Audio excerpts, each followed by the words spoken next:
After David Fuller's arrest, detectives continued to go through his home in Heathfield, East Sussex, searching for any more evidence that they could find to lock down the bedsit murder case. They expected to find some physical clues, maybe a few mementos that he held on to over the decades. What they actually found was beyond anything they could have imagined. Hidden away in drawers and cupboards, taped to the back of his nightstand, was what investigators would later call a library of unimaginable sexual depravity. There were boxes of printed photographs, stacks of old floppy disks, and thousands of USB drives and hard drives.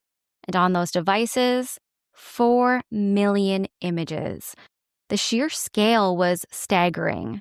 There were photos and videos depicting every kind of sexual abuse imaginable, including CSAM, child sexual abuse material.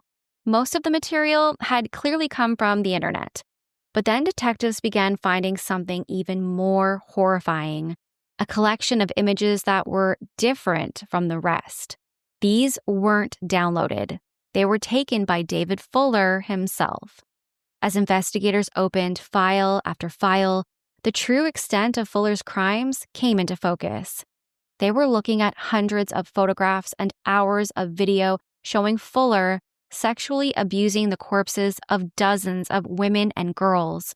The abuse had taken place at the hospitals where Fuller had worked from 1989 all the way up until his arrest in 2020. He had been using his job, his keys, his swipe card access, and the trust of his colleagues to secretly enter mortuaries at night, select his victims, and record what he was doing. This quiet, seemingly helpful hospital worker had been hiding one of the darkest secrets imaginable. And the number of victims would leave police, the community, and the families reeling. So, who was David Fuller?